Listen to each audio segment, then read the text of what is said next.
Warm welcome to today's webinar on leveraging social media for health research. My name is Devleena and I'll be moderating today's session with Banya.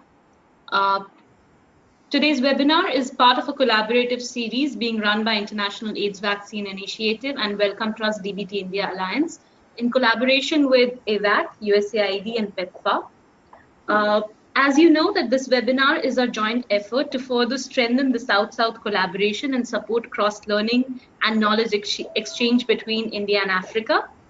We are very pleased with the overwhelming response that this webinar has received and would like to thank all of you for your time and interest. It might take us a few minutes before we settle down as people are still joining in and we might hear some background noise. Nonetheless, we'll try and make it as smooth as possible for you guys. Before we start the webinar, we want to quickly run you through the agenda.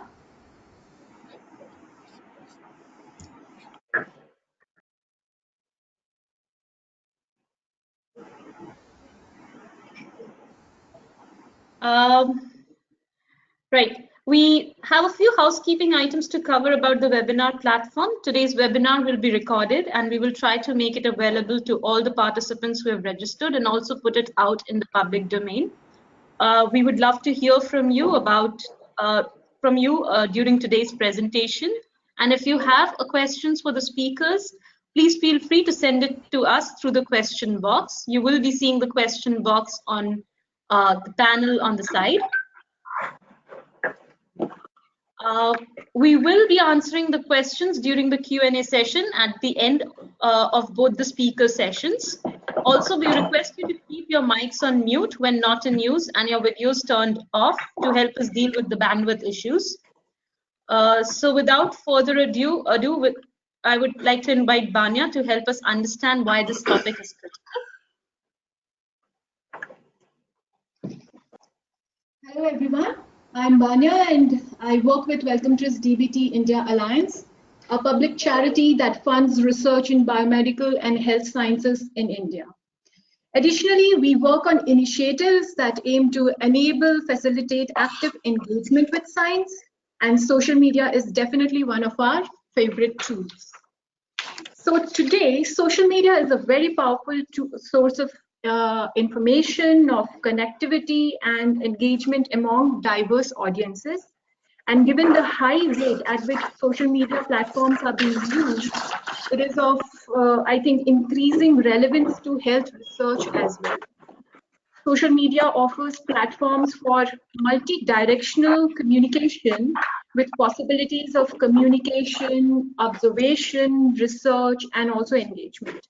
In addition to these, social media has shown the initial signs of being an effective recruitment tool, especially in the setting of research focused on traditionally hard to reach population groups. So what we are trying to do through this webinar today is that we will try to bring you the nuts and bolts of using social media in health research. Our speakers, both of them, Charles and Alpana, through their experience, will help you better understand the potential of the medium, the different tools that can be used in the social media platforms, and critically think of challenges and role of ethics in using social media for research. So with that, I think we should dive straight into the webinar. Our first speaker is Charles Kamau. And I would like to invite him to talk to you about social media and how you can make it work for yourself. So Charles is enthusiastic about the nexus between science communication and public engagement. Charles has championed the use of social media as a tool of use among health researchers for identification of collaborations and also dissemination of outputs. So without much ado, let's welcome Charles to take us through the different tools that he uses as a science communicator and researcher.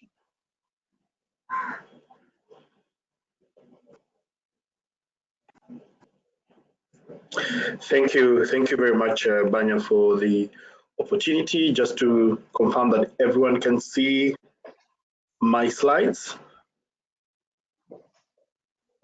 Good. Um, yeah, my name is Charles. Like Banya has rightly introduced me, and I'll be talking to you about social media. And really, it's not to tell you anything that you already do not know, but it is rather for us to have a discussion as to whether you know what works best for you. Should you be in social media or should you be outside of social media as a researcher? I'm based in Kenya, in Cambridge, or PhD fellow, and I'll be telling you more about that. So just a brief background about myself is I started up my career in property management, then went in to do nursing, then went in to do junior fellowship as a researcher to try and look at blood transfusion medicine, which, like how they mentioned a bit later, was quite fundamental in the use of the work that will be presented today.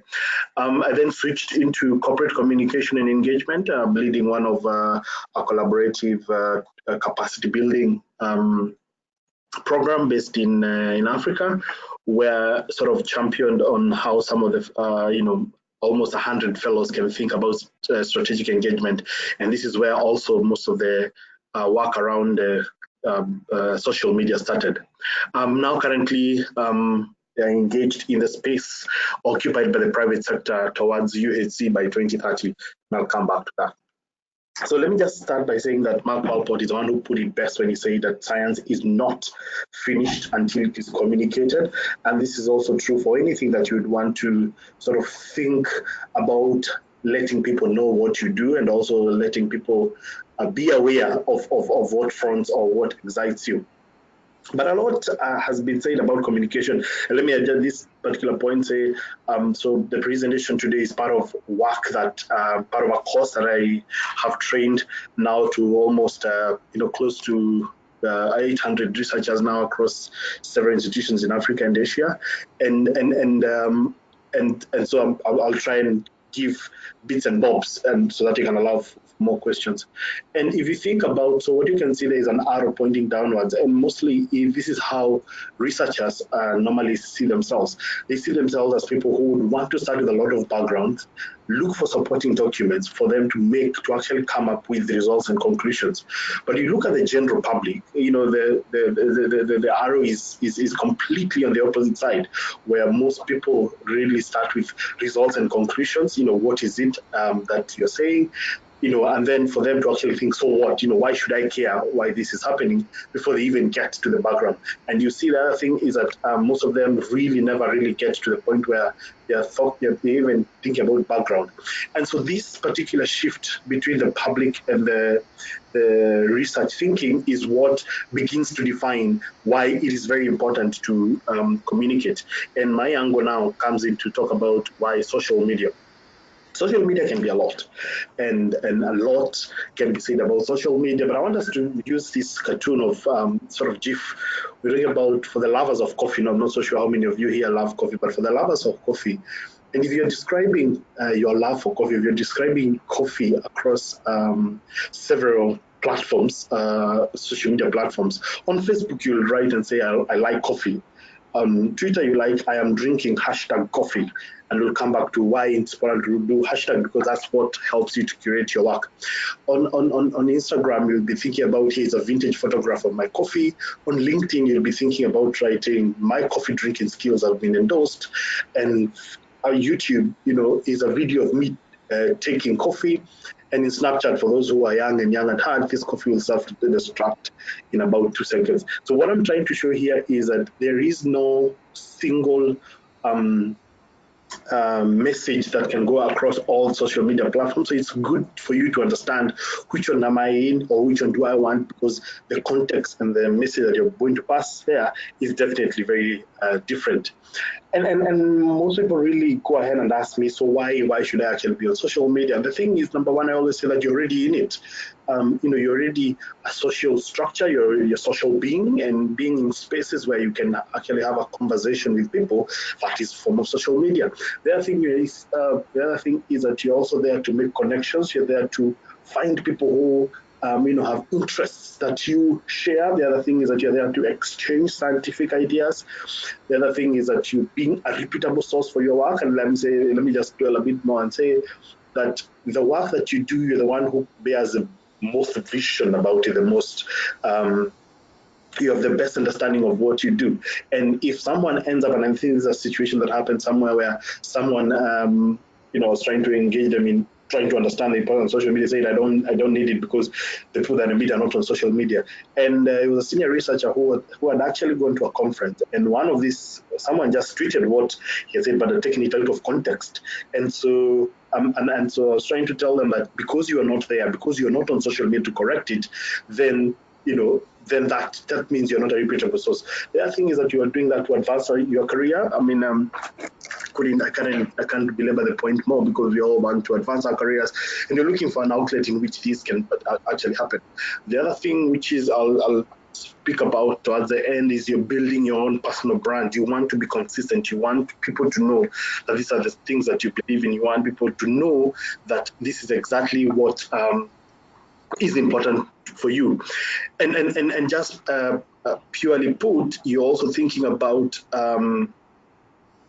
cutting out the middleman. You want to be the person who is now seriously engaging with your work, and you're there to respond, because at the end of that handle, at the end of that Facebook account, at the end of that LinkedIn account, there is a person. So you want to be the person who is engaging with whatever. And even if for nothing else, if you look at what happens in 60 seconds online, about 87,000 people are tweeting, about 500,000 tweets have been sent in, about so many emails, WhatsApp messages, Facebook Messenger. There's a lot that is going on, and so just being out of it it's not really, you're not increasing the impact of your work.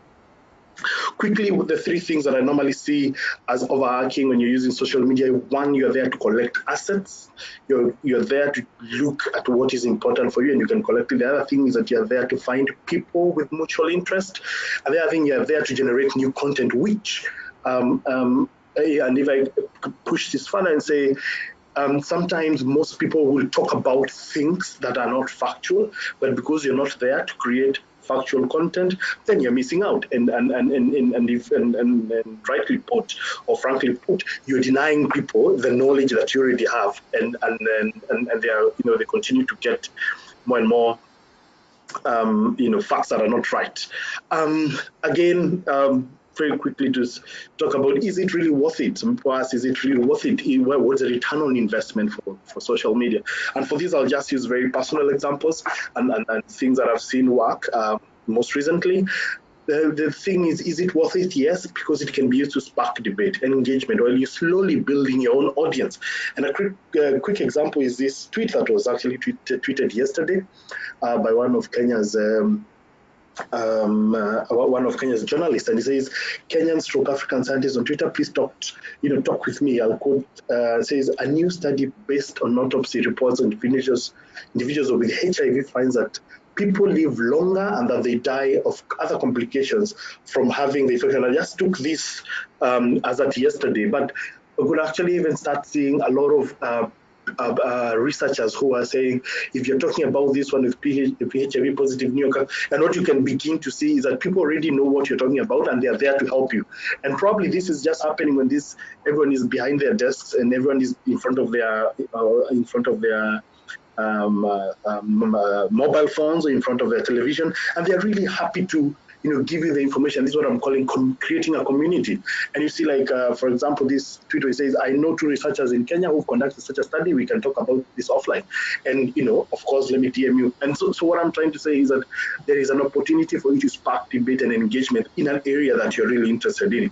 The other thing that another quick thing is it's a free place for you to build your own brand. The you that you think you are, the person that you think you really are, rightly put, that you are a brand. I'll show you quite a number of people who really excite me on Twitter, for example.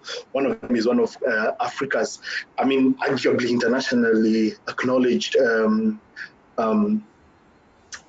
journalist, Larry Madowo. He is a brand, and he creates a lot of hype around the work he does. He's a bit witty when he does it. And he can actually bring in the human side of of all this. The other person is Fedos here again, who is someone who is a renowned researcher, a renowned immunologist, and is actively engaging with more and more people, and actively being there to talk about his about her science. Another thing is, for this, you should always aim to bring out your strong side. As you're creating a brand, you want to bring out your strong side. Of course, we all have weaknesses, but you want to bring out your strong side for people to start engaging with you. This is what we see before we get to you. So by the time I look at your profile, this is what I will see before I actually even get to you. And the other thing is that you should always aim not to oversell yourself. You remain truthful and you remain real. And you also always constantly remember the social media. We do not want, and like I keep on saying, is that we all know that some heads of state do not tweet on their behalf. People are employed to tweet on behalf, and sometimes when you look at it, you sort of feel you lack the personal touch. But for this particular, for a case where you are in charge of what you're doing because you want to build your own brand, then you should always remember to keep the social. Again, just a quick, another few highlights of people. Michael Chu, one of my favorite people on social media, and I think what I want to bring out is you should always put in an introduction, a bio to the to your page. People should know what you do, what you believe in, and why they should follow you. Another example is Evelyn Gitao, who is looking a change agent in the development of science and innovation, and you should always talk to her about immunology, capacity strengthening, and science advocacy. Again, Sarah, who is organizing for this, again, talking about enabling science communication and engagement. You love music and cinema, and again, this is what I'm talking about, being social, bringing the social bit.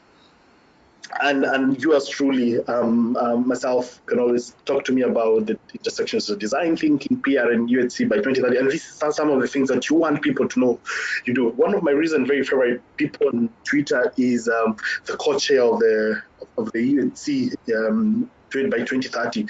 And what he says is, and this is what I'm also bringing the social bit again, always feel free to throw in some of these selfies, always feel free to show your, your sort of your other side other than just the science that you do.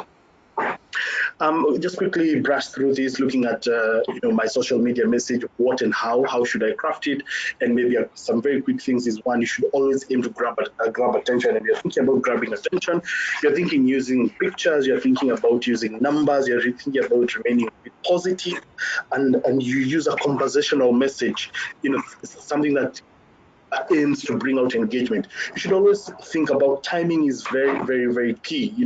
Looking at what time am I going to put up my post? Is it the right sort of global time? And I remember this a friend of mine who is a diplomat, and we once met on the airport, and we decided to take a selfie, but we couldn't really upload it because around that time Kenya had just had some attacks, some terror attacks, and it wasn't really going to be the right time for you to celebrate on how you're having fun. So again, timing is very key because you're also thinking about your own brand. Know the right platform. Sometimes Facebook, think about, do I want Facebook, do I want Twitter, do I want LinkedIn, do I want YouTube, and how can I integrate all of them? Know your audience, that's very important. Know who you want to talk to and know exactly what you want to tell them. The other thing is that you should always stay on top of your work, and always stay on top of the kind of things that you want to say. Having said that, you should also really be careful about overindulging, and I'll talk about that in a few. I think lastly, even as I bring this to a close, just some of the hacks that I think have worked for me. Number one, what do you want to get from social media? Define your audience, define your purpose. Do you want to talk about your work? Do you want to engage? Do you want to know what people are saying? I have quite a number of people who tell me, Charles, I only want to be on social media so that I can know what is happening, so I don't want to be out. So it's good for you to draw those boundaries and sort of engage, and as you slowly now become more and more interested in it. The other thing is that do not overindulge. Create a brand yourself. Think about what is that consistent message, and I do not want to overindulge. The other thing is, increasingly people are having what you call the fear of missing out. So you do not, it's a river, it's a stream. Trust me, there are things that are going to pass you, and if they come back to you, then that's good. The other thing is that you should always attract what you want, filter a lot of noise. Again, when people tell me, I just want to know what's going on in malaria. But then I saw someone has bought a new dog. Another person has flying or whatever. So you should always sort of filter all the noise for you to get it impactful. There's no emergency for social media. You shouldn't always feel, oh my goodness, I need to be on social media now. And you should always plan yourself and engage, and feel free to, sorry, I left out, and feel free to sort of step back. You shouldn't always feel like I really need to talk about this. It's okay for you to feel free to step back. And I think some of the other things that are increasingly becoming important is the fact that social media is trying to change the trends that are going on these days. Just today, The Guardian just reported that Facebook has chosen to direct vaccine searches to public health pages. And on its part, the WHO Director General said that this is a very good commitment, and it just says that people are now going to get more reliable information about vaccine. We all know some of the trends that have been going on about vaccine hesitancy. So again, social media is trying to get into it. And so as I bring this to a close, my general thinking is that, well, researchers, we have so many avenues to present our work. We have so many avenues in which we want to talk to our work. But I see the unique opportunity, because if you look at all these people, it's very difficult for you to notice this guy, the guy I'm pointing at.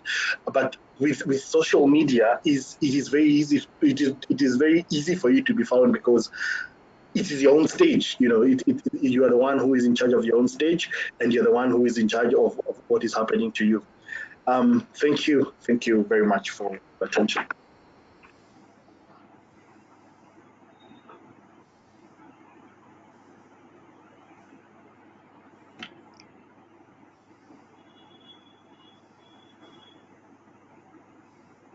Hello, Devi. Hi, Charles. Thanks for this. Hi, Charles. Thanks for this wonderful and insightful thing. Charles? Yes, I can hear you. Yeah, right. Thanks, Charles, for this insightful overview.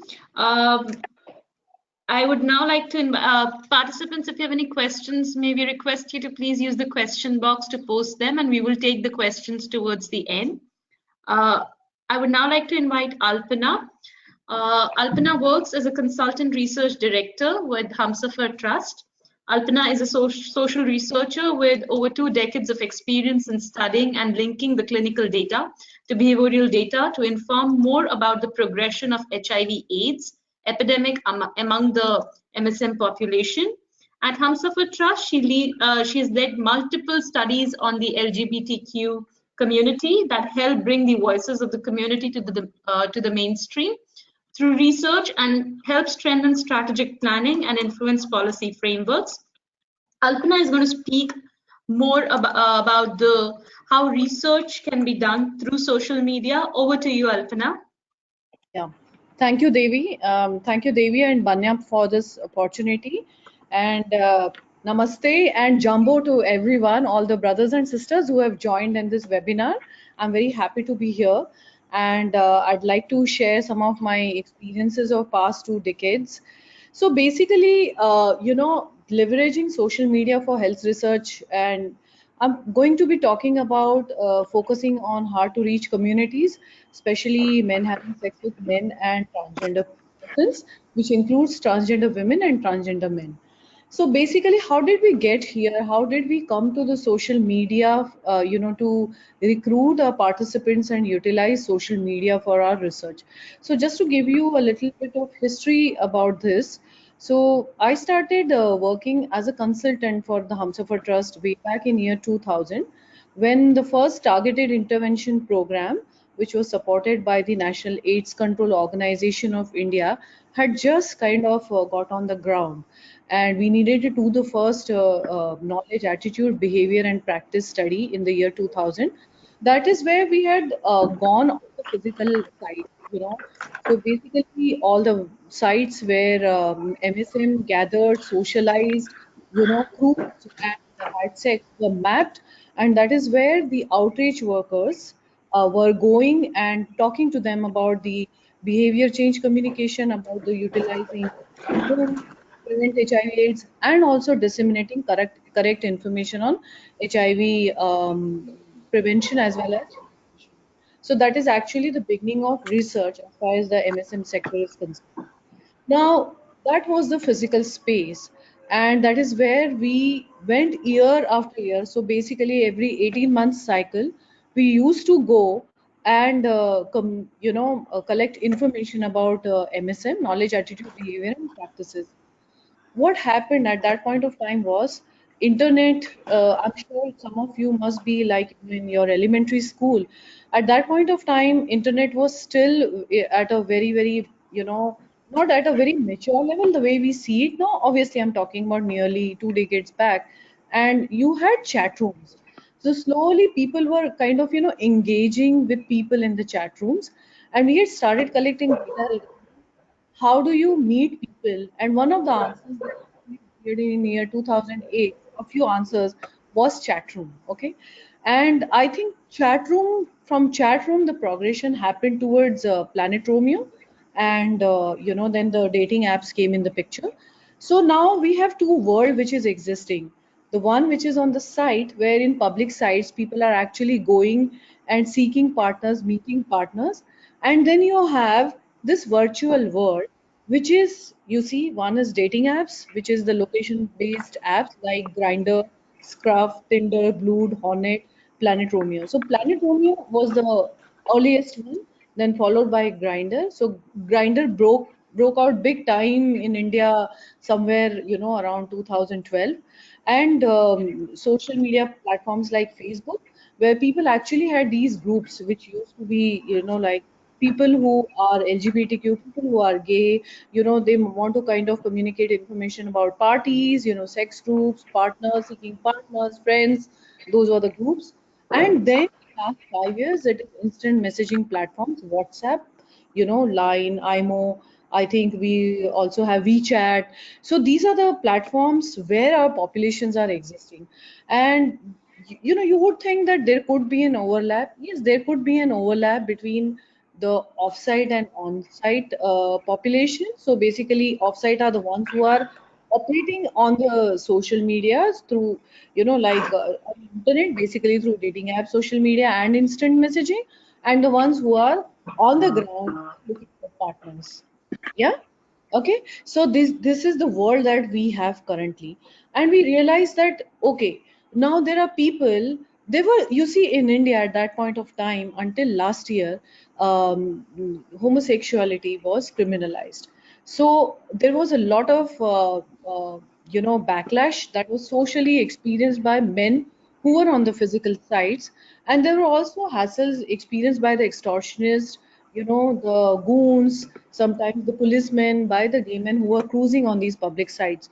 Obviously, the social media provided a very safer platform for people to find partners, to connect with them. So it considerably reduced the risk which existed on the offline platforms. Now, what do we do? What do we researchers do? We evolve. We evolve looking at what kind of populations that we have, what are the new research domains that are existing. So I'm just running this quickly for your knowledge that when we say researching internet populations, these are the things that we need to kind of look into. Like for example, we say for example, I'll give you an example for the first point, which is we have a secret chat group, okay, where people do not identify themselves, but they're talking about the issue. So if you take that and analyze qualitatively the conversation, that you are actually harvesting and mining that data, so that is one type. The other is that research that uses internet as a vehicle for recruitment or interaction, directly or indirectly.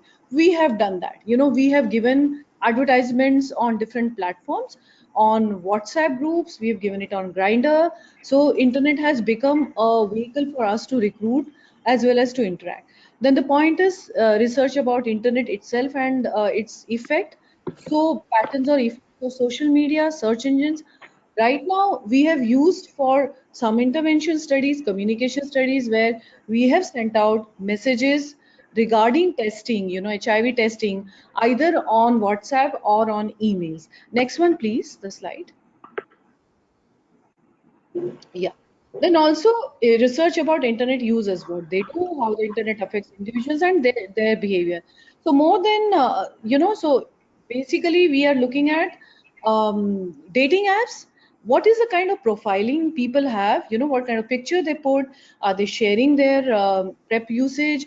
Are they putting their preference about what kind of partners they are looking for?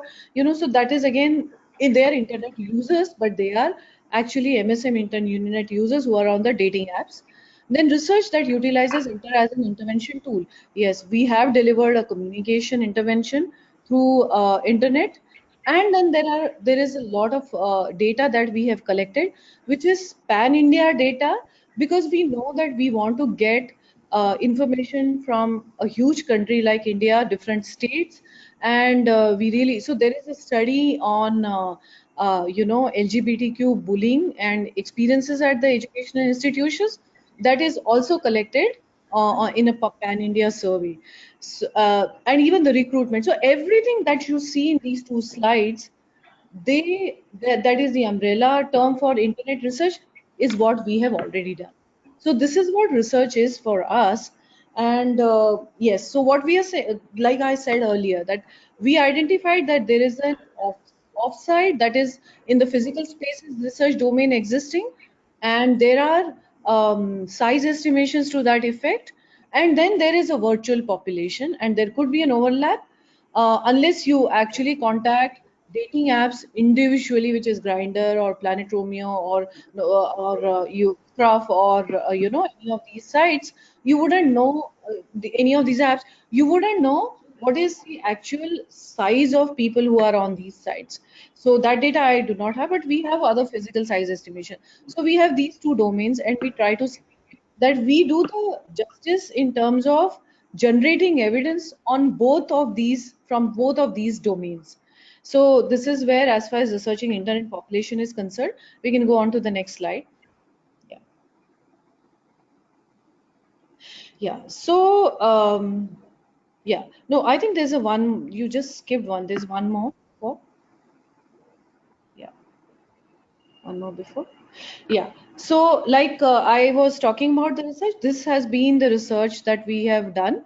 We have mapped communities, their understanding of the platforms, their usage, their different groups, Facebook, WhatsApp, the influencers, risk assessment and behavior of users on different platforms, acceptability and feasibility, which is the cross-sectional service, and message-based studies, linkage to testing and care models. The next one, please. Yeah. So one of the questions that had come was, what are the research ethics for research on social media? I think we have to be as responsible for the social media, research that you are conducting on social media. The rules remain the same; they don't change actually. It's called the respect for persons, beneficence, and justice. Respect for persons, it means that, a person has a right to know what this research is all about, why he or she is participating in the research, and, have the right to have the consent, confidentiality, and being able to, and that basically that freedom that I can leave this survey without any repercussions, the same principles that you would use when you do a research based on pen and paper. Beneficence. Basically, this research should not be harmful. Same principle applies for research for the social media populations. And justice. Okay, justice is, am I being selective in recruiting participants, or everyone has an equal chance of being included as the participant as long as they meet the eligibility criteria. So this is the principle of justice. So basically we are following all these three principles. Confidentiality and consent is a topmost priority, and research proposals are rigorously evaluated by the Institutional Review Board of the Humsafar Trust. So let me just speak after the consent, after the research ethics. The next slide, please. Yeah. So what are the policy guidelines for our research? So the Humsafar Trust research is guided by the Institutional Review Board of the Humsafar Trust, and the IRB policy, whatever IRB members, they utilize the IRB policy. It also weighs all research, including research that is to be done with the internet population. Humsafer Trust research policy is very clear on the ethics to be followed, the technicalities to be followed that is applicable for research on internet populations as well.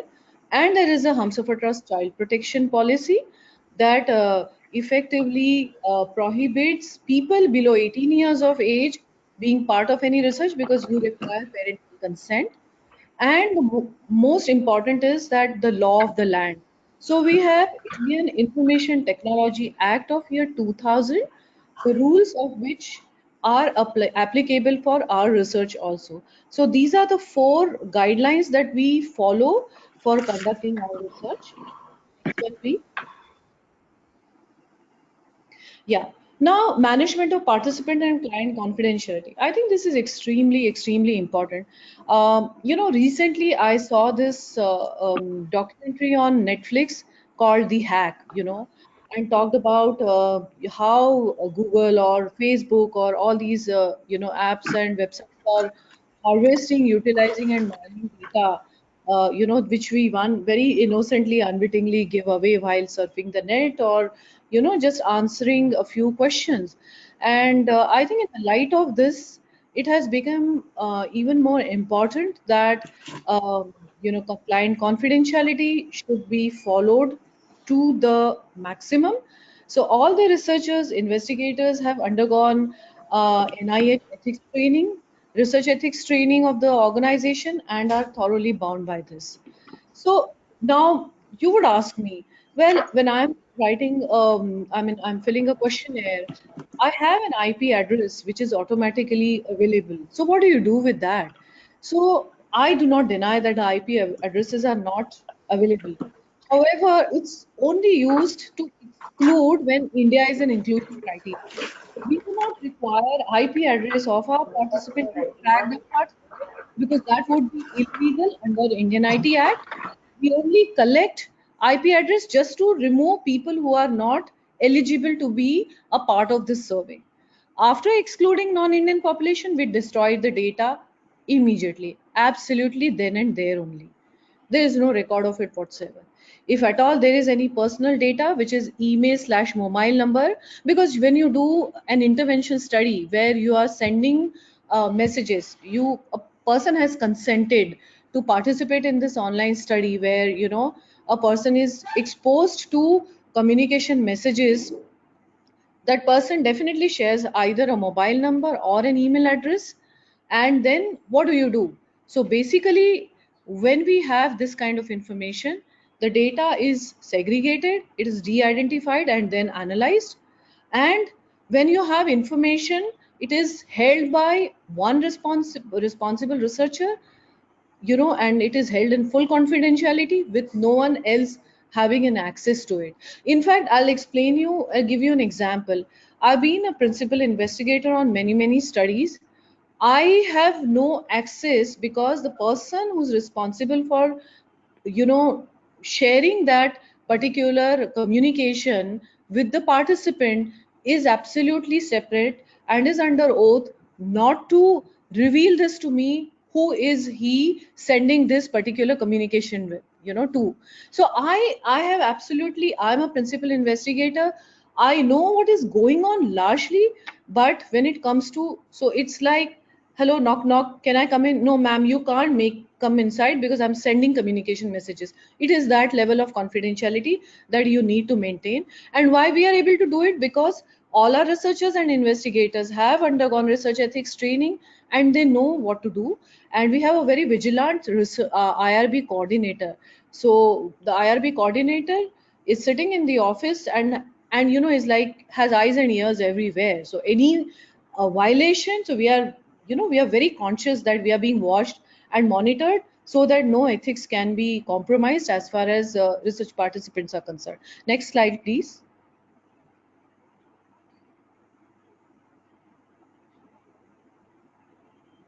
Yeah, our IRB, it is like extremely vigilant and very particular IRB. And before I go to this slide, I would really like to talk about the Institutional Review Board. Now, this institutional review board of Humsafar Trust is having four women, two men, actually three men. Out of three men, two men belong to the community. Out of four women, two are doctors, and one person is a lawyer, and the other person is a counselor and person who works with the program management. So when we were doing a study on people who were on Grinder to test their knowledge on prep and also understand their testing behavior, so we had a presentation. So we created an IRB presentation. Now you look at this group of people where you have four women and one straight man, five people, and two men who have some idea about the dating apps. So how do you do? Are you going to blindside them and just make a presentation? No, you're not going to do that. So what we did was we actually asked them to download Grinder on their mobile phone.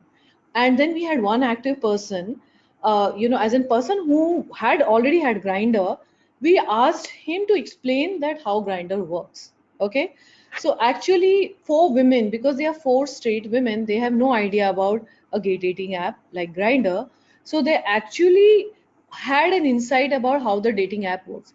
Mind you, I'm sure some of you are millennials and you're like really wondering that, oh, how is it that you people don't know dating apps?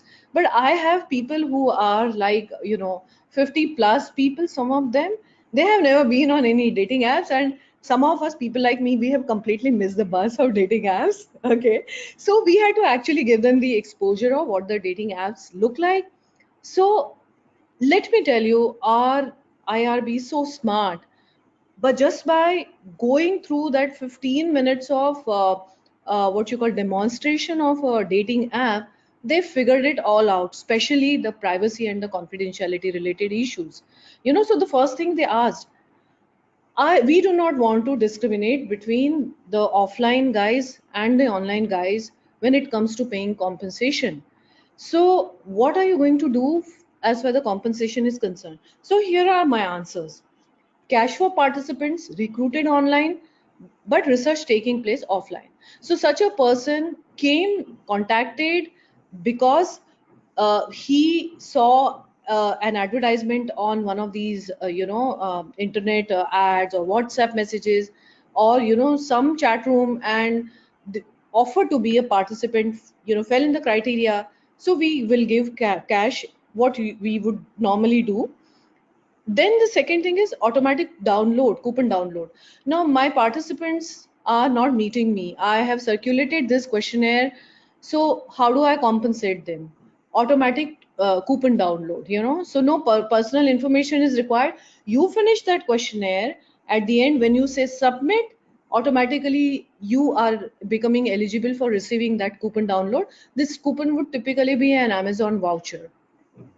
In case of pan-India large-scale surveys, raffles are announced. Mind you, it was like an open survey for, we had kept the survey open for about 4 months, and we decided that we had requested IRB that it's really a large-scale survey. The current budget does not fit into, providing compensation to each and every person, and they're all over the country. So we have a limitation with the budget. We will give free information, whatever as information access they require pertaining to their health or any issues as far as the organization is concerned. But we have about 300 coupons that we'd like to give as raffles. Fortunately, the IRB agreed, so raffles are announced. However, participants have to say whether they want to share their email, so that the raffles, if they win a raffle, it can be sent. So typically out of 5,000, about 500 or less than 500 people would say that they would like to share the email address, and then the raffle is conducted. After that, all the details are deleted permanently.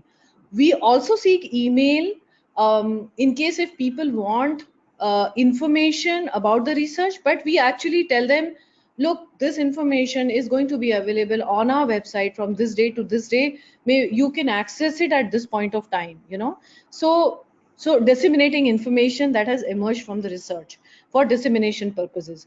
So that is the method that we use for dissemination.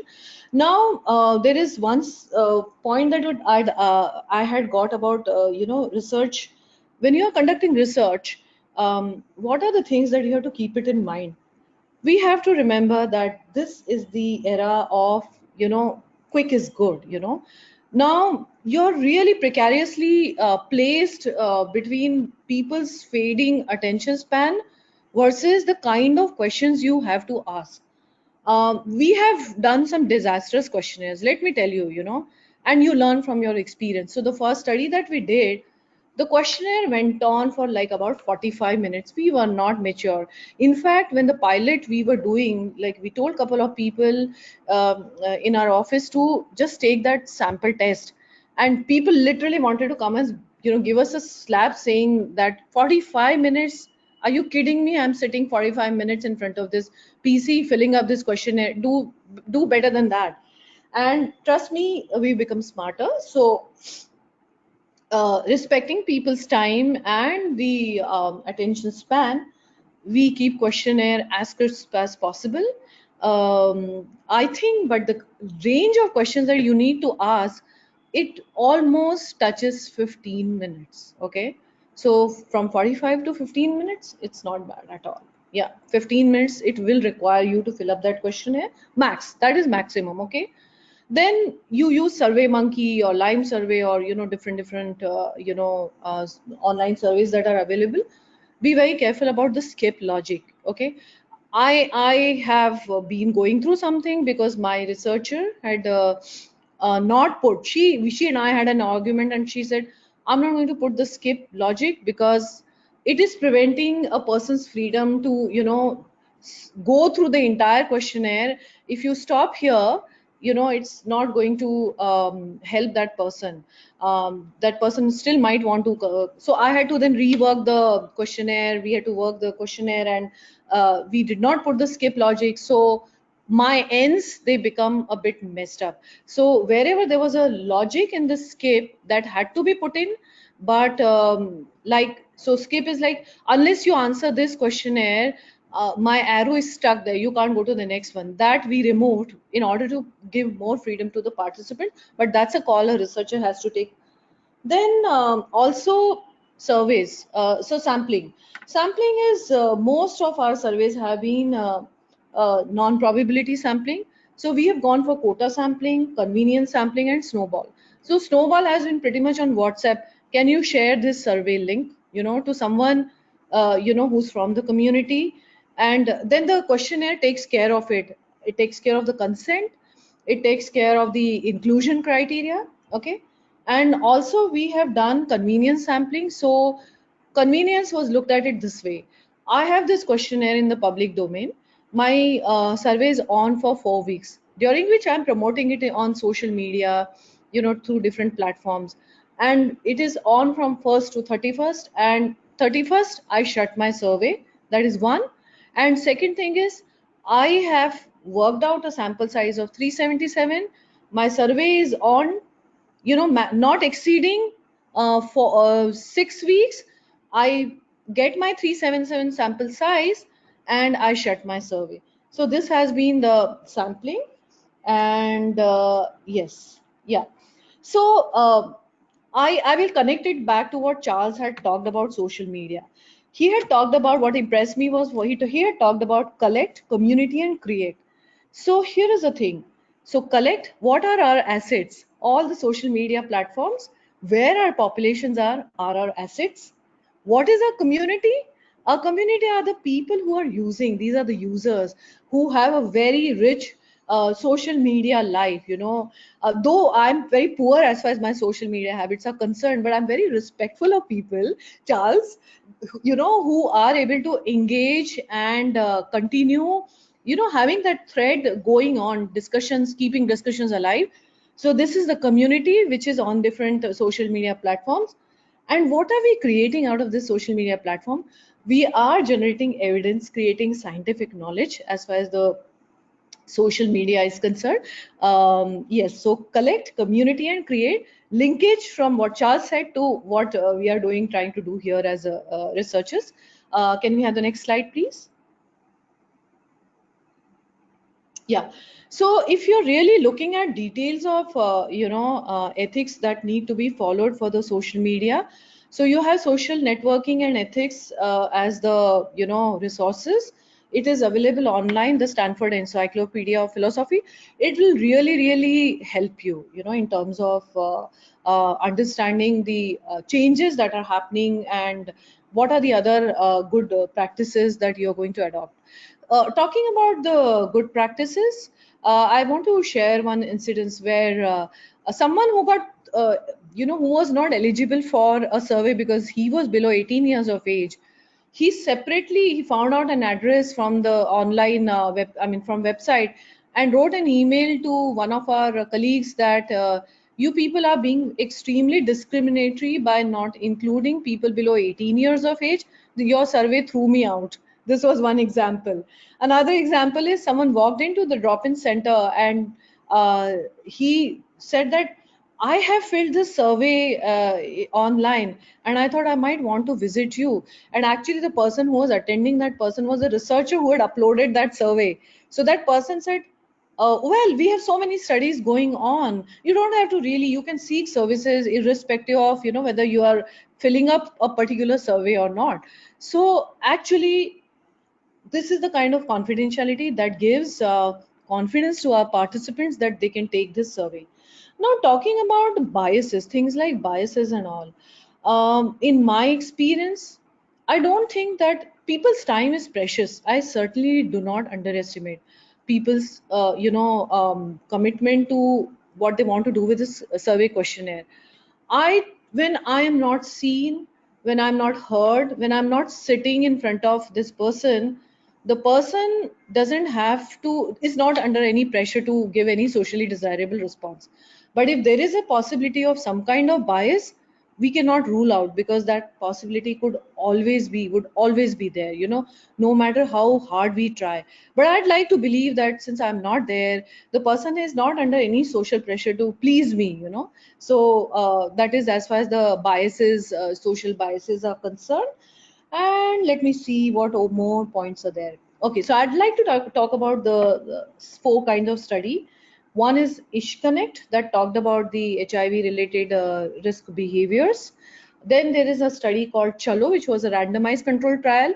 We had created a whole lot of communication messages and two arms, which was receiving two different kinds of communication for testing.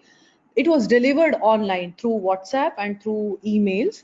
The third was a Grinder study. So Grinder and Humsafar Trust partnered, and Grinder ran the survey link and advertisements to fill the survey. And the study is called the 0 meters away, and it was on testing and prep. And the fourth is swag. So it is about how people are presenting their dating profile. There could be one question on, okay, if so many MSM are there, what about transgender people, especially transgender women? So I completely agree. As far as the difference that is there in terms of social media usage, in another study, we found that transgender women were much more comfortable with WhatsApp more than the dating apps. You have some percentage of transgender women on dating apps, but we try to see that we maintain the online offline ratio. If we feel that we are not going to get sample online of TG women, then we actually go to our offline domains and collect the data. The whole idea here is that people should be represented the way they deserve to be represented. And that's where I think I have covered most of the points. Yeah, the next slide.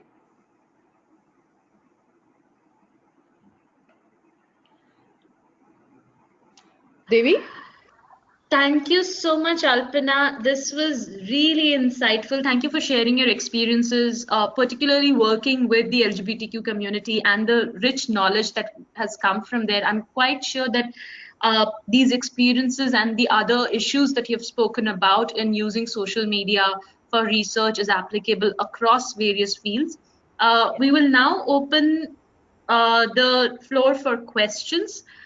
We do have few questions that we can see if we could possibly just read them out for you guys. So just give us a second to pull the questions out.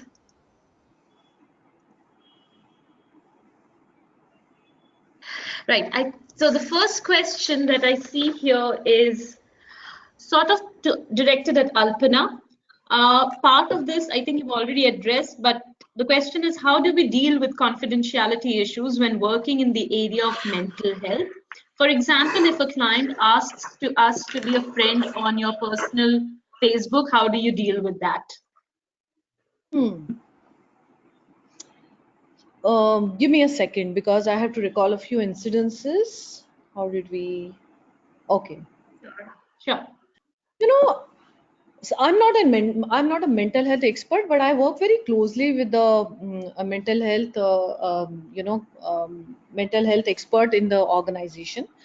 And many a times there is a phone call that comes, person seeking mental health support. The person has had a meeting with the counselor, and then they said that could we have your personal number? Okay. Now, as far as the counselor is concerned, it is somewhere going in the personal domain. Okay, where the person is, so the counselor is mandated to do mental health intervention only in a designated office space, you know. So that person is actually not allowed to engage socially with the client in an outside space. Now, as far as Facebook is concerned, I think the delivery of mental health intervention, if it is one to one, I'm not sure if the counselor is actually allowed to engage with the client on Facebook, because Facebook will be, connecting the client also to the, other aspects of a, provider's life. So I do not know if it will somehow meddle with that. So what we do is, for our counselor, if someone asks for a personal number, we say, how about coming, to our center and interacting with her, because we can also then have proper quality checks that can be exercised as far as dealing with the cases. I hope I have answered your question in some way. Um, yeah. Yes, I guess so. And participants are again free to please shoot in their questions in the question box, which you see on the panel. Um, Yeah. So, Charles, are you with us? The next question is for you. Okay, good, sure. Yeah. So, we have a question that uh, wants you to answer. How do we decide upon hashtagging, and how do we tag for proper and effective popularization of our tweets and our posts?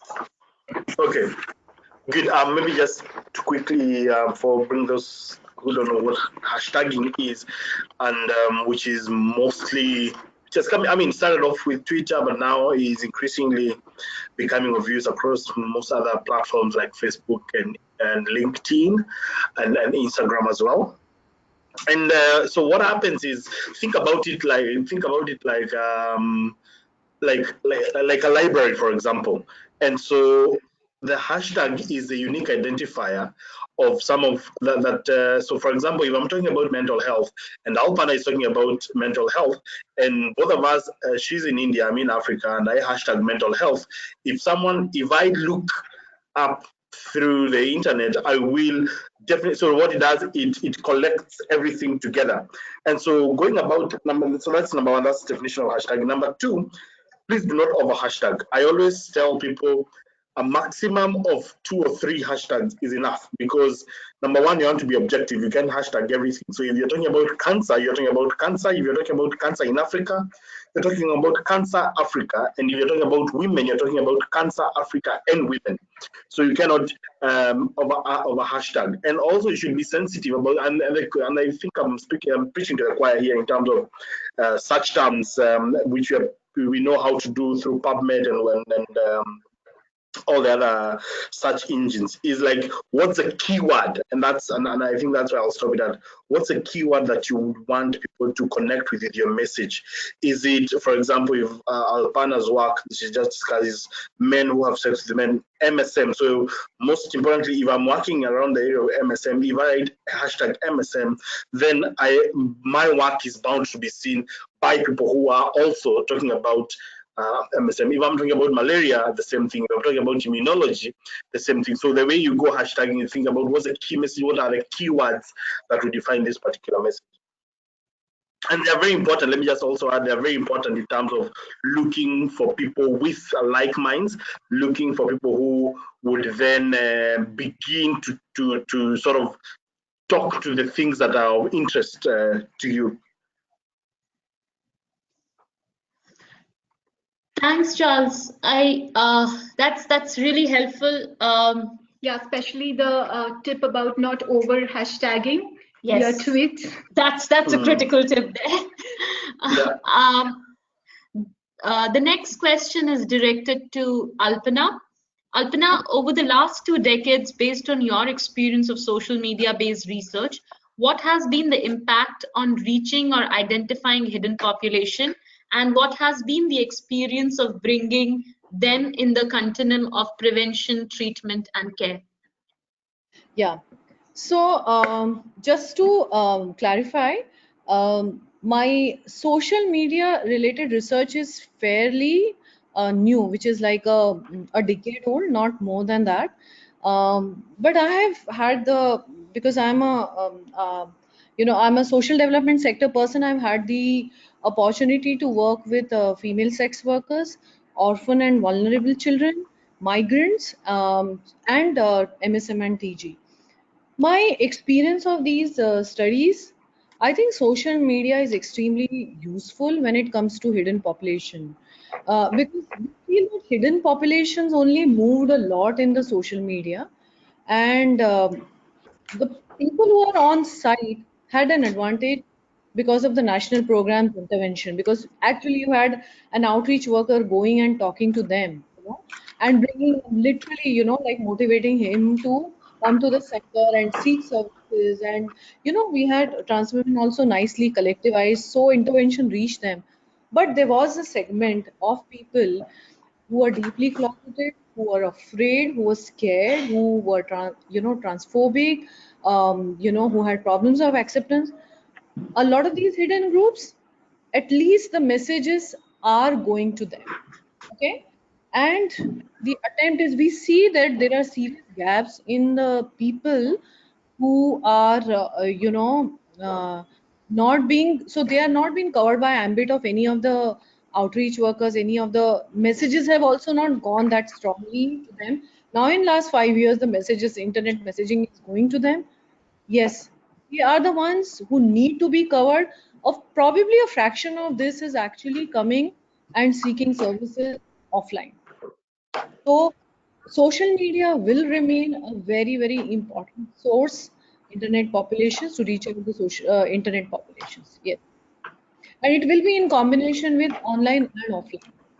So, so I want to know those active on social media, say he is in one of these groups which has 100 members, 150 members. So the messages, the testing messages or messages of camps, any of these events will actually be routed to this person, through this person who's actually connected with 150 people whom he doesn't know personally. And they are the ones who are hidden, the ones who are hidden. Yeah, that's what I feel. On the WhatsApp, on Facebook, in dating apps, yeah. Right. That's a fantastic point. I think what you're driving in is that the social media basically has helped us to amplify our reach, and Yes, because of the anonymity that it provides, it has provided a safe space for people to absolutely, be able to. absolutely. Yeah, yeah, absolutely. Great, great. Yeah, so we have another question for Charles here, which is about the impact of social media and how can we measure that. So, well, in the context of both an individual using social media and also an organization using social media, how do we measure the impact of our messages and our media?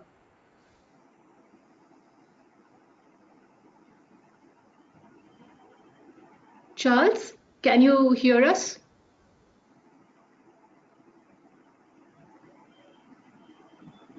Charles, are you able to hear us? Okay, while we connect to Charles, maybe Alpana, you might want to take another question. Sure. How does the staff, yeah, so the question is, how does the staff hired for a particular project bound to the confidentiality after the project period? That's a very interesting question. So, luckily for us, we have a steady staff that has been involved, okay, in the research for um, a decade, more than a decade actually. And so they have gone through numerous trainings. And I think by now there is no question that they what remains in the data remains in the data, it doesn't go out. And as far as those, before that, those who finished the work and moved on, we always say in the confidentiality, the informed consent, that there's a small possibility that someone may say that you were a part of this survey, and you participated. That's about it. In my next year, I finished 25 years of being a researcher. um, in 25 years time, I have not had a single instance where actually someone came back and complained that some the investigator came and talked about this person participated in the research. Let me tell you, informed consent, the process of informed consent is a very beautiful process, where you're sharing information, what's going to happen, what are the possible risks and benefits. And it's a very conscious process. A person is aware about the full risk and processes of participating in the research. And because of that, I think the confidence of participant is much more stronger in the researchers process of research. So yeah, I think you put robust systems in place, you give trainings, and you maintain the quality and vigilance. All of that helps in ensuring the confidentiality. Right. Thanks, Alpana, for that. We're still trying to get Charles online. He seems to be offline, and we're trying to get in touch with him. But on these lines, there's another question that seems to have come in terms of, for social media, how do you ensure that the informed consent taken is well understood by the participant, and they have been adequately informed about the research? It's great. Thank you so much for this question. So, first of all, what is your informed consent? Don't have any kind of jargons. Make it extremely, extremely simple to the point. First of all, it has to be extremely simple. Second thing is, you have to walk your participant through all the steps of the research the way you would explain it to a young person. That is the second thing. Third thing is that you have to always, so in all our informed consent, we give the phone number of IRB coordinator. So if you have any query pertaining to this is the number. You can contact this person and ask about the research. Okay. Fourth thing, besides, so if you have any local language that your participant is likely to understand better than English, have your questionnaire as well as your informed consent in that local language. So at times we have a choice of three languages, English, our national language Hindi, and Marathi, which is our local language. So whichever language a participant is comfortable, informed consent and questionnaire is in that language. Thanks for that, Alpana. I'm going to take a few more questions. Right. So this question is basically asking if you're aware of ethical training sessions that are offered by Government of India or funding agencies which run courses either online on this in India, and I guess even globally if there are courses being run on this, if you have any answers Okay. to that. Yeah, so Humsafar Trust could totally design and offer. I mean, it already has a course on ethical training as far as research is concerned. And second thing is you could look up NIH. The last time that I saw the NIH modules, it wasn't covering internet-based ethical trainings. You could totally check NIH trainings. Right now, I could only say that we could help you out with receiving ethical training for internet research. And let me tell you, the foundation of internet research is very much based on the way we conduct, ground research, and then plus all the developments regarding data privacy that has happened. All the developments, like right now, as far as data privacy is concerned, virtually every country is on a boil. So we definitely go by the country practices, country acts, legalities, and base our work on that. Yeah. Right. I would also just like to add to that there are bioethics guidelines which are present. Plus, for clinical research and clinical trial in general, there are the good participatory practices which you Yes. can find on the you can look for it online and find it. And there Definitely. are of sorry, Alpana, you wanted to say something.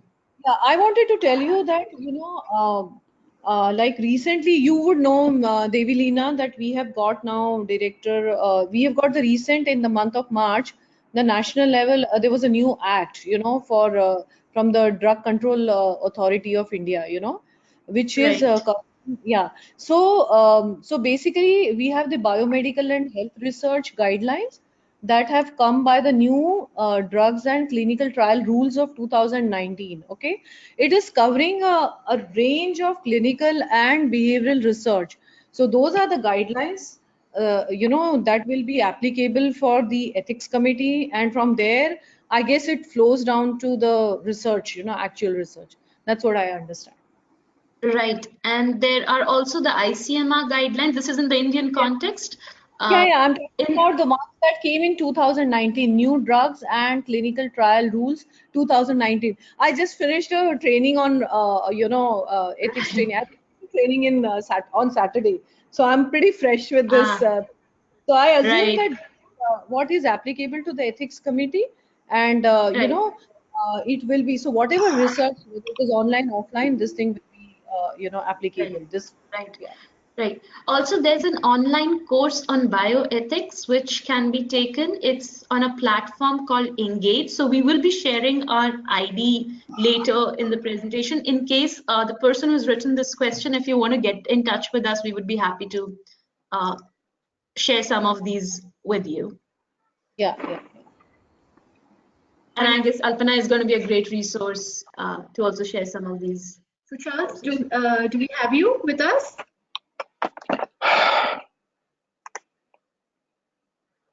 Charles, can you hear me? Yes, I can hear you now. Yeah. So the next question is for you, and it's about measuring impact on social media, both for individual accounts and for the accounts of organizations. So could you tell us something about the tools that can be used to measure impact? Mm. Good. I think my very quick question number one is a bit of a step back and say, sometimes when you look at social media, you look at it from the point of most people always ask, what is the return? What is the return on investment really? Do if I put in so much, how do I know I'm getting success or not? And I think for me, how I put it is it's better for you to be inside than outside, because when you're outside, you're missing it all. When you're inside, there could be a chance that you will get a bit of return on investment. So that is number one. Number two, having said that, we have quite a number of tools, especially for Twitter and Facebook. They have their own in-house tools of analytics where you try and check, how many people have interacted with my tweet, how many people have seen my post, and the metric for that will really be around numbers. So, but sometimes I really I'm a bit skeptical about just using numbers, and I go for quality. So, for example, I could only have engaged or elicited a discussion with 10 people, but out of those 10 people, one of them is the Minister of Health, if I'm talking about something that is policy related, or could be the President, for example. It could be a new collaboration. It could be a new partnership. It could be, so I normally like to look at it from the point of quality than quantity. But again, having said that, we have quite a number of tools. We have Google, we have the Twitter analytics, we have things like TweetDeck that allow you to have sort of a panel of quite a number of things at once. We do have some of them which are actually commercial. I don't have them on top of my head, but you do have quite a number of tools that can be able to share that. But having said that, it's always very important as a researcher, and especially let me talk about this by someone who is listening to me and they're still making a decision: do I go in or do I go out? Or I've been on social media for a very long time. I don't even have followers.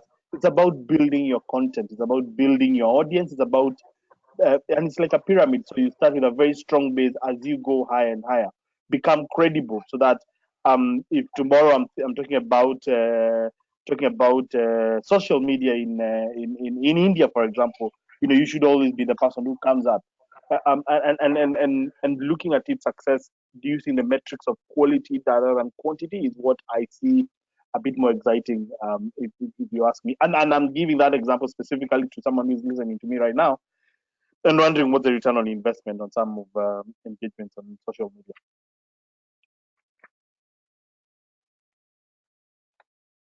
Thanks, Charles. That was very useful. Actually, we agree that the qualitative engagement on social media is much more important than the quantity you see in the numbers that Twitter analytics sometimes throws at us. We have another question for you. Could you please explain a little more about how we can use lists to manage what appears on our timelines? Okay, good. So that's a very so when I talked about reduce the noise, when I talked about reduce the amount of content you're getting, I mentioned lists, and list is very important. And increasingly, you can find it on Twitter, and so it started off on Twitter, but then it's now also on Facebook. And what list does is if I want to if, for example, I have 4 organizations that I know always constantly give a lot of good information around HIV, for example, and in this case, maybe let me use the example of IAVI. If I know IAVI is very keen on giving good information about HIV, I will add IAVI, I will add WHO, I will add UNAIDS, I will add all these handles, all these platforms, or all these accounts, and I will put them in one list.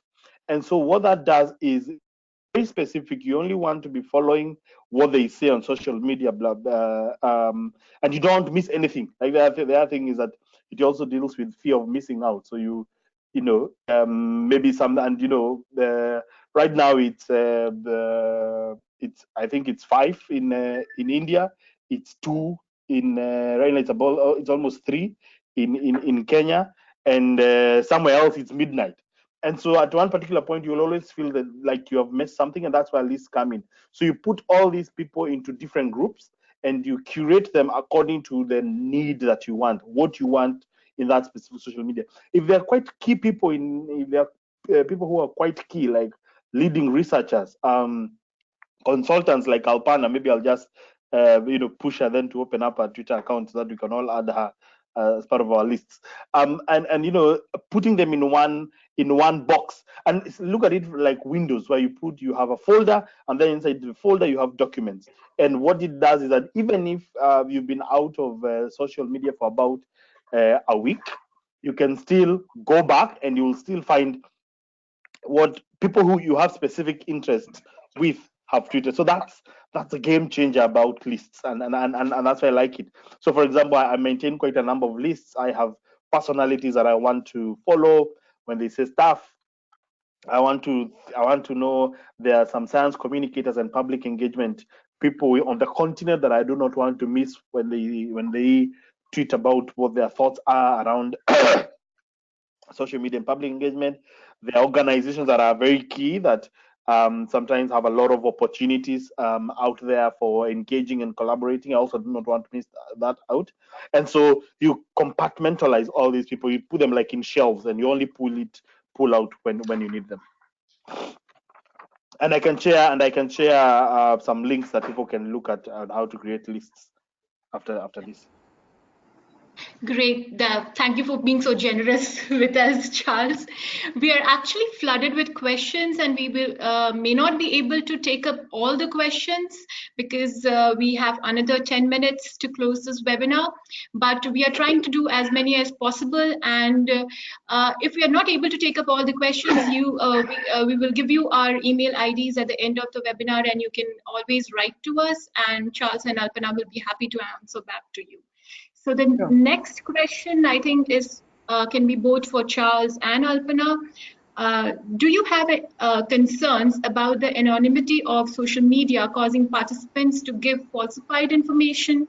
The same way there are other instances of false profiles being used in other social media interactions also.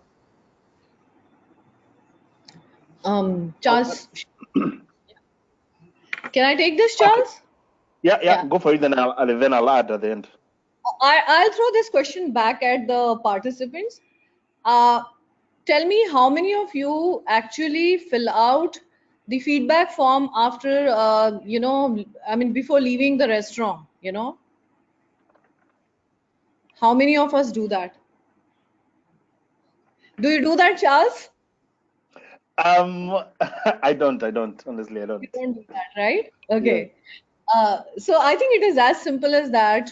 I don't think people have it in them to actually go and go on the survey and give falsified information to tip the survey. I don't think so. And anyway, we have reliability and validity mechanism built in the questionnaire that takes care of these kind of errors that could possibly, aberrations that could possibly happen. Yeah. And I think maybe the other quick thing that I would add on that is that anything has their pros and cons, and in anything that you do is just looking at and again, and I think I made this quite clearly when I started off by saying it is the proposition here is not drop anything else you've been doing, the way you've been communicating, and just focus on social media. That's not the proposition. The proposition is, since it's there, it is growing, it's dynamic, it has been posed as one of those things that are game changers in this century. So it's best for us who are researchers, and I'm speaking about this also being someone who is in the area of research, where sometimes we tend to be a bit more what do you call it? Let me get the correct word so that members who are also researchers do not get on my neck. We tend to be a bit more structured, or a bit more focusing on the way we want to do our stuff. And so sometimes social media can seem to be a bit jumpy and happy and happy for that. But then again, the proposition, like I said, is, can this be an add-on? So having said that, you accept it together with its pros and cons. On anonymity, and I think Alpana has put it best, but I think the thing that I would add is that some of these things are difficult to control. And that is number one. Number two is that as much as other people are not honest with they would want to remain. First of all, do not interact with people who choose to be anonymous. That is number one. Know your audience and let them know you, and create a brand around yourself. The second thing is that I think Alpana will tell you rightly, you can always adjust for some of these things. And Yes. and in terms of research vigor, it can always be looked at against research vigor as whether the method that you've actually used to collect that particular data. Absolutely. Great. I'm going to jump on directly to another question. I think this seems to be really that we're bombarded with questions, and I don't think we would be able to take more. This is the last question probably that we would be taking. So the question is basically if you could tell us some helpful online survey tools. The person mentions Google Forms, but if there are other online survey tools which you frequently use or would like to guide the participants that they can use for research purposes. Survey Monkey, any day Survey Monkey. Yeah, I mean, I like Google Forms, honestly speaking, because of how it can We all be. have our preferences. Yeah, I think the way it's just integrated into the whole, especially with the Office 365 experience now, I think, you just want to, because the other thing is that some of these tools are so many, and so you just want to use the one that is best and the one that you feel most comfortable with. But I think, like Alpana said, SurveyMonkey, Google Forms any day. Yeah, I know. You got to try and see what works the best for you, There are really no specific answers to that. Just try and see what works the best. Because if you are doing an online research, you have to put all those things. So you need to have your informed consent, your exclusion criteria, then your tools, your skip logic. Anything that works best for this is the right thing for you. Yeah. Mm. And the beauty of Survey Monkey is you get your analysis as your survey is progressing. You are also getting your analysis along the way. So yeah, up to you. But I recommend Survey Monkey. Great. Not to say we're promoting anyone, but yes, that's what the researchers are sort of saying based on their experience. Yeah. Right. Thank you so much. I still know, we're sorry, I know some questions are still unanswered, but if Charles and Alpana, if we could send those questions over to you, and maybe there might be some way to sort of answer those questions later, or the participants can connect online, post this, I mean, outside this webinar space and just write to us. Our email IDs are mentioned there, and we would be happy to connect you to the speakers, if that's okay with the speakers. Yeah, absolutely. Not an issue. Yeah, and they should also feel free to follow on Twitter, where we can also just pick up the questions if they. Great. Yes. Post this, social media habits should improve. We should be more pro at it, probably. Yeah, and with that, I thank you everyone who has joined us for today's webinar. And Charles and Alpana, thank you very much for sharing your insight and expertise with us today. If you have questions, as Devlina has already mentioned, do share them with us at our email IDs. And a recording of this video of this presentation will be made available to you soon. And also we will be sending a feedback form to you. So please do send us your feedback and help us improve. Devi, you want to add anything? I think a big thank you to the participants as well for those questions. It seems like we've qualitatively done very well. And thank you so much to both the speakers, Alpana and Charles. It has been really insightful to learn from your experiences. We are once again sorry for not being able to take all the questions due to paucity of time, but we would love to hear from all of you and also hear your feedback. So thank you everyone for your time, and I hope you guys have a wonderful day ahead. Thank you. Good. It was nice meeting you. Thank you, Banya. Thank you, Devi. Thanks a lot. Bye-bye. Thank you. Thank you very much. Thanks. Let's keep Bye, everyone. talking. Thanks, everyone. Bye.